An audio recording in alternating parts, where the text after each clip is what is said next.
უკრაინელებმა კიდევ ერთი სეპარატისტი მოკლეს, რომელიც აგვისტოს ომში რუსულ არმიასთან ერთად საქართველოს წინააღმდეგ აგრესიაში მონაწილეობდა.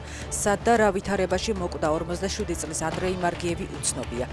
ის ცხინვალიდან იყო დაარსებული ინფორმაციით 2008 წელს მოხალისეებსაც მეთაურობდა.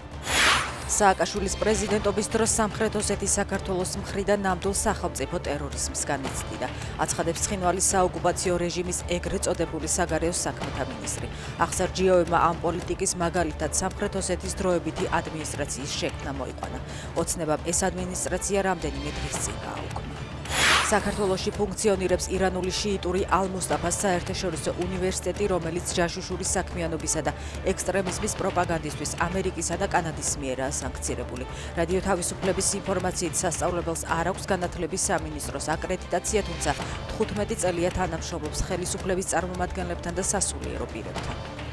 ღამით უკრაინის შეერაღებულმა ძალებმა ანექსირებულ ყირიმში რუსულ სამხედრო ობიექტებზე მორიგი საჰაერო იერიში მიიტანეს. ჩერნომორსკის დასახლებაში დარტყმები განხორციელდა სარადარო სადგურზე, რადარის სადაზორო კომპლექსის მართვის პუნქტსა და უპილოტო საზღვაო ნავების ბაზაზე.